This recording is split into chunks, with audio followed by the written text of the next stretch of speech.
2 Chronicles 7:14. Ang sabi po doon, if my people are called by my name,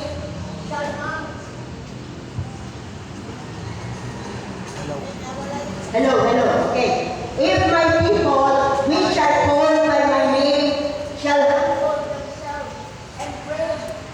seek my face and turn from their wicked ways, then will I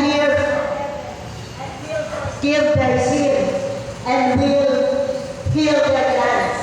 Alam niyo po, ang mensahe po ng verse na ito, ng 2 Chronicles chapter 7 verse 14, yung humbleness. Magkaroon po tayo ng kapakumbabaan sa ating puso. And the other one is repentance. Magsisira po tayo ng ating kasalanan habang may panahon pa po.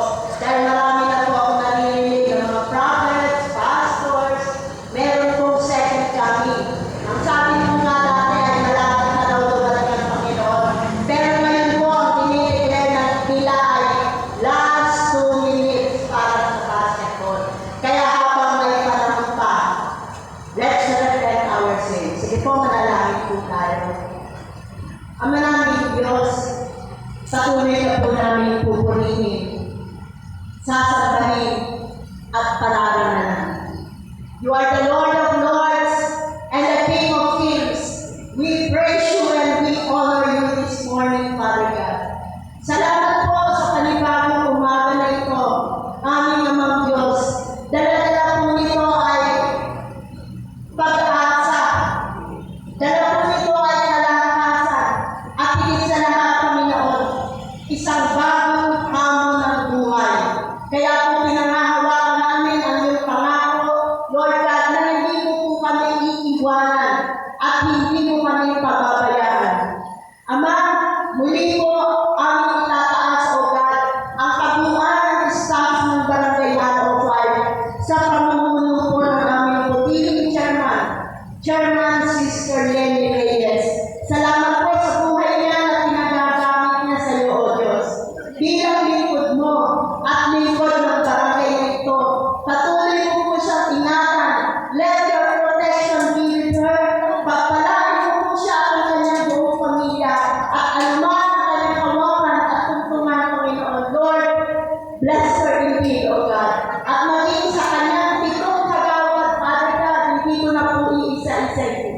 Lord, patuloy mo pa rin silang bigyan ng wisdom, protection, Panginoon, at higit sa lahat, Lord, yung servant heart, Panginoon, sa paglilingkod nila sa mga tao, Panginoon. Salamat po sa kanilang mga buhay. Lord, maging ang aming XO, ang secretary, ang treasurer, ang barangay canon, ang lupon ng tagapamayapa, ang admin, ang DSW, Lord, ang driver, maintenance, property custodian. Lord, kung meron pa ako nakalimutan, Lord, extend their blessings to their Father God. Salamat po ng marami, Panginoon. Lord, I pray, Panginoon, the word unity, yung pagkakaisa po sa lugar na ito, Panginoon. Lord, alisin mo, magiging mo, Panginoon, ang mga hidwaan, ang selusan, ang galit, Panginoon, at ang pagkakabahagi. Ang ipalit mo, Panginoon, Lord, yung pagtutulungan namin sa bawat isa, Lord God. Kung ano man ang inatas na tungkulin sa bawat isa po sa amin, Panginoon. Lord, ang ipalit mo, Panginoon, helping one another, O God. Salamat po, kayo ang aming pananalan, Panginoon. Lord, ganun din po, sa lugar na ito, Panginoon, sa kabuuan ng Barangay 105, mula sa prophet, sa Hapinan, sa DK, sa Aroma, Panginoon. Patuloy mong ingatan, patuloy mong balutan ang iyong banal na dugo. Anuman ang sakuna na kaamba, Panginoon, Lord, patuloy mong alalahanin na kami po ay nasa lugar na ito. Marami pong salamat, Panginoon, sa umaga na ito, Father God. Patuloy na bigyan mo kami ng lakas para sa aming paglilipod sa umaga ito. Sa iyo po ang papurihan at pasasalamat. In Jesus' name we pray. Ang lahat po ay magsabi ng Thank you so much po, Sister Cora. Ngayon po ay alawin po natin ang ating nature teacher upang pagmamahaan tayo sa pagpagsamahin ng Pilipinas. Lucas. Gandang umaga po sa ating lahat. Lagay po natin ang ating kanang-kanang sa atin. Ayang pag-ibig, persinanganan, alam ng puso, sa titig mo'y buhay, upang hiniran, tuwira ng mag-ibig, sa manlulupi, di ba ba sisilig, sa dagat at bundok, sa sigoy at sa langit ko'y buhay, may dilag at tula at alis sa paglayang minamahal, ang islat ng watawat mo'y tago, kay narin at nilingin, ang tiguring at araw niya'y kailan, kamay mag-ibig, lupa ng araw dapat, ating pasintan, buhay langit sa piling mo. Ang higaya lamang may mga-ating, ang mamatay dyan dahil sa'yo. Kayo po, Lucas. At ngayon po ay tawagin po natin ang ating ina, kumare, kaibigan, Chairman Elita G. Reyes para sa kanyang mensahe para pangkunan.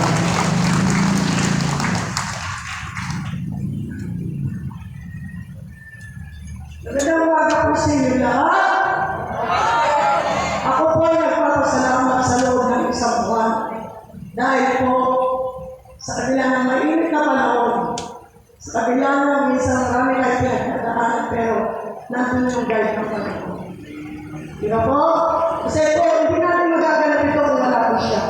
Kaya po, maganda po na prayer, pinigay po natin Sister Cora ng mensahe. Napakaganda po yung memory verse. Salamat po, Sister Cora, lalo ang ating Panginoon. Ganun din po ating kasamaan. Kasi ang ating kasandalawan, lagi po sila nandito, tututulong po sila sa atin. Sir, magandang umaga po sa inyo.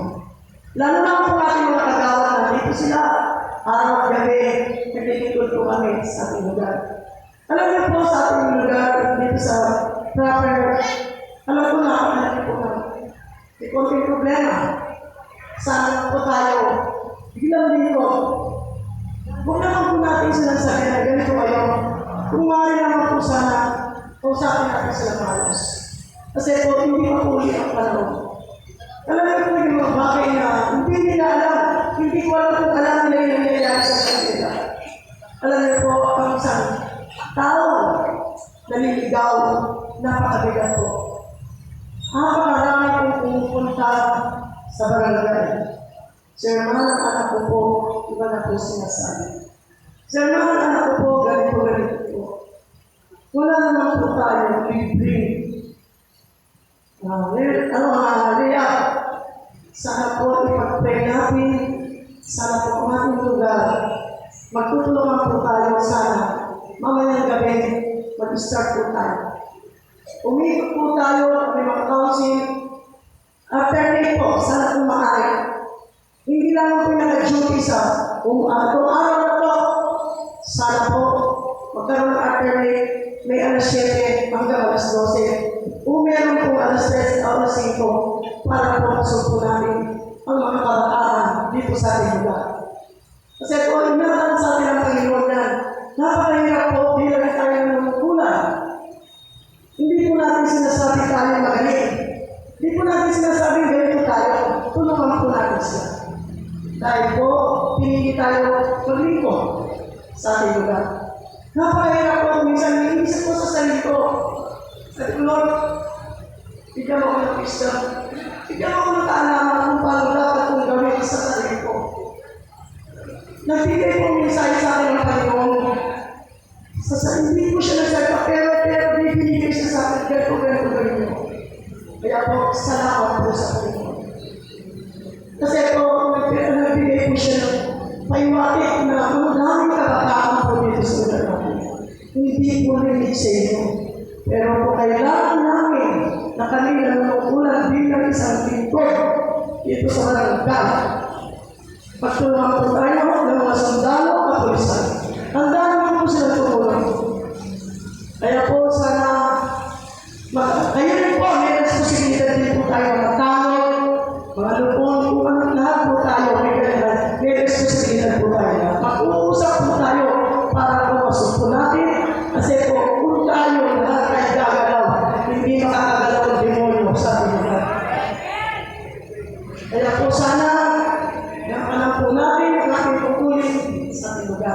Ito ba, meron po ako. Wala po akong naman sa inyo mga tao. Meron isang tao. Talagang ano ako sa kanya, no? Lagi kami natapangan niya. Natapakan namin ang lingkod niya. Lingkod sa akin. Nakita niyo yung snatcher. Siya lang mag-isa din ang punyang tao. Dinala sa barangay. Diba po? Hindi niya sinabi na ako, bakit ako babae lang ako eh. Anong ginawa niya? Inalipod niya. Dinala niya sa barangay. Kaya po, salamat sa Diyos paggawa sa taon ngayon, naging tapat siya sa kanyang tutuloy. Sana po tayo lahat, ganun tayo. Huwag tayo makakatras sa ating tutuloy. Sabi niya isa, ako lang mag-isa eh. Hindi naman po kailangan namin tayo. O, balik mo yan, o hindi ito sumama ka. Huwag po tayo tatalipod. Kasi emotionally ko po, dito lalo na dito, ako lang mag-isa, hindi ko kaya eh. Tumas po na kayo po, tumas po na kayo, barangay, tawag ka. Anong gagawin mo? Di ba nakakala? Isang babae lang siya tumayo. Anong ginawa niya? Inalbot niya, dinala sa barangay, surrender niya. Ano po, masama naman, hindi po sinabi, papakamatay ka sa kukunin. Magiging ano lang po tayo, maging wise lang po tayo sa sarili natin. Mag-ingat po tayo, hindi po tayo biglang gagawin. Mag-ingat po tayo, yun ang po ang masasabi. Sana po, lahat tayo magputulungan. Kasi kung hindi po namin kaya ito, kung wala rin po kayo. Kasi po, ang ginagawa ng barangay, ang dami naman ito, hindi kumikilos ang barangay chairman, hindi kumikilos ang mga nagawa, hindi kumikilos ang lahat ng council, ang lahat ng gumaganap sa barangay. Kaya po, nag-isip, naglalagin ako, para masubo natin ang demonyo dito. Dahil alam ko, marami po dyan. Haliwa, ito po sa kanila, marami po. Sana po, huwag naman po natin hayaan na masiraan ang ulo ng ating mga residente. Dahil po pananagutan natin. Hindi po natin kaya. Sino po naman lahat tayo, mag-usap-usap. Bait ako. Alam po sila, naalala po sila. May sundalo po tayo natuwa. Alam mo yan, bawat sulong yan, magtulong dito. Tayo po baka tayo ng demonyo. Yun po aking natin problema dito sa barangay. Kaya po, sana wag po kayo magkaranda, mapasensya po kailangan ko po. Ipolsa po, kailangan ko po marating sa inyo para po matulungan po ko sa aking problema. Nakamili lang ako pero alam ko yung sitwasyon ng barangay. Yun po pinakamabigat na problema sa ating lugar. Kung may matapos natin ito, nakakabigyan tayo po. Napakabigat din po ito. Kailangan po sa aking naniba, hindi na kaya natin yan kung na tayo ikitos. Po, kayo ba? Kasi hindi namin kaya natin yan eh. Kung tayo magputulungan lahat, gagalaw. Hindi lang sa tao, hindi kailangan ng tao. Nung mga kagawat, hindi lang gagalaw. Okay, hindi namin kaya yan eh. Pero kung nandiyan kayo lahat, magputulungan po tayo ang mga sa dalawa. Kakausapin ko rin po sila. Para masabot natin ang demonyo dito sa ganito. Hindi natin nakayaan tumayo ang demonyo sa ganito. Tama ba yun? Kaya po, salamat po sa inyo. Sana kung may bigyan niyo kung ano na sumobra. Humingi ko po ng pasensya, pero yung nararamdaman ko, hindi po emotionally. Nag-iisip ko po yan. Nakikita ko dahil unang ginawa ng Diyos sa isip. Yung po gusto ko mangyari kasi, ang dami ko pumunta sa akin na naman po ginagawa. Wala naman po magagawa. Dali ko sila doon. Dali gagawin rin. Useless. Wala po tayo. Sana sumulat tayo. Magkaisa tayo. Magulog tayo sulat kay Presidente. Presidente, kailangan po namin ng kasandaluhan o naman po ilalagay dito sa ganito para masagpo ang aming mga droga dito sa aming lugar. Para magulungan po, napakarami na po. Marami po nasisiraan ng ulo. Nakakaawa po, di kinabukasan sila. Bata pa po sila. Maraming pamilya masisira. Awawa yung mga bata. Tayo po matanda, hindi tayo mga bata. Nandito po tayo, magagampanan po natin ang ating pagkunin. Salamat po sa inyo. Ito pa po pangalawa. Kami po punta po ng Iloilo. Kami pagbaon kami sa amin. Dahil po kami maalis ng Lanwebe. Ano naman po, meron yung pera ng tatabi. Chairman,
Magandang umaga po sa ating lahat.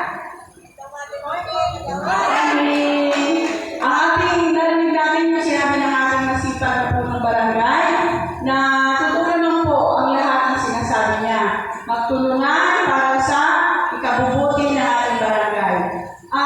Hindi naman po lingid sa ating kaalaman na yung sinasabi ni po ni Chairman na problema natin ay totoo po yun, no?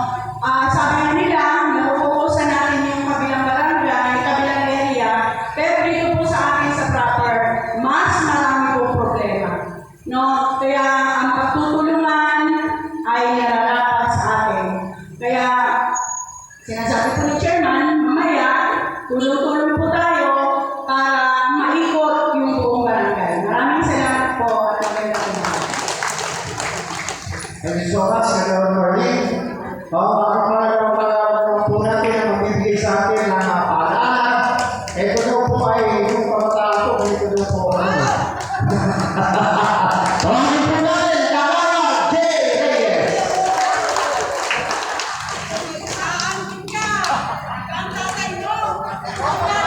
Pwede naman eh. Isa ko din ang mga sa inyo. Pagpasensya nyo, mararating ko na. Ano yung naging isang picture na kaya tulungan sa mga kabataan na katulad ko sa magandang bago sa inyo. Ayan po, let's go. Kasi kasama namin sa pag-iikot, ganyan talaga kapirasa, pero masinsinan. Ang pangatlo natin kagawad na tatawagin ay si Kagawad Marvel Cruz.